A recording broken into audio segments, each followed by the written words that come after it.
সংশোধিত ওয়াকফ আইনের প্রতিবাদে উত্তেজনা দক্ষিণ 24 পরগনার ভাঙড়ে। নমস্কার বন্ধুরা, আমার নাম ধ্রুবজ্যোতি সরকার। পুলিশের বিরুদ্ধে কর্মসূচিতে বাধা দেওয়ার অভিযোগ করেন আইএসএফ কর্মীরা। প্রতিবাদে বাসন্তী হাইওয়ে অবরোধ শুরু করেন তারা। পরিস্থিতি সামাল দিতে লাঠিচার্জ করে পুলিশ। শেষ খবর পাওয়া পর্যন্ত প্রায় 2 ঘন্টা ধরে অবরুদ্ধ বাসন্তী হাইওয়ে। কলকাতার রামলীলা ময়দানে আইএসএফ এর সংশোধিত ওয়াকফ আইনের বিরোধিতায় একটি প্রতিবাদ কর্মসূচির আয়োজন করা হয়েছিল।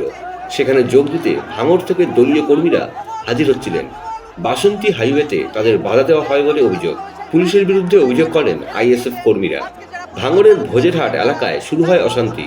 3 রাস্তার মোড় গার্ডেল দিয়ে ঘিরে দেয় পুলিশ। সেখানেই অবরোধ শুরু করেন আইএসএফ কর্মীরা।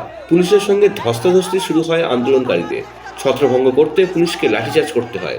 ভাঙড়ের ভোজেরহাট এলাকায় শুরু হয় অশান্তি। 3 রাস্তার মোড় গার্ডেল দিয়ে ঘিরে দেয় পুলিশ। সেখানেই অবরোধ শুরু করেন আইএসএফ কর্মীরা। পুলিশের সঙ্গে ধস্তাধস্তি শুরু হয় আন্দোলনকারীদের। ছত্রভঙ্গ করতে লাঠিচার্জ পুলিশের।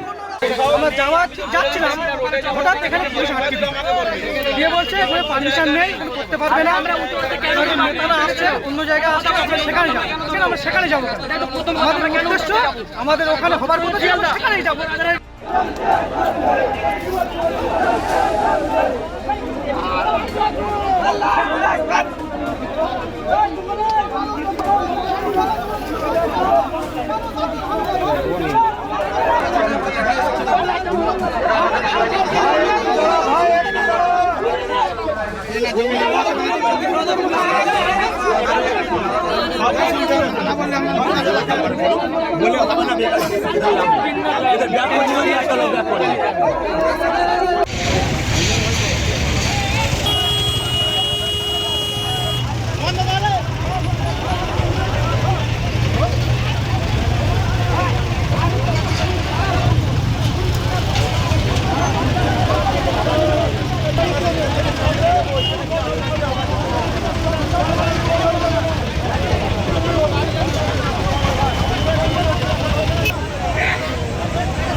বন্ধুরা, ভিডিওটি ভালো লাগলে দয়া করে লাইক শেয়ার করে দেবেন, আমাদের পেজটা ফলো করে নেবেন, আর আপনার মতামত কমেন্ট করে অবশ্যই জানান।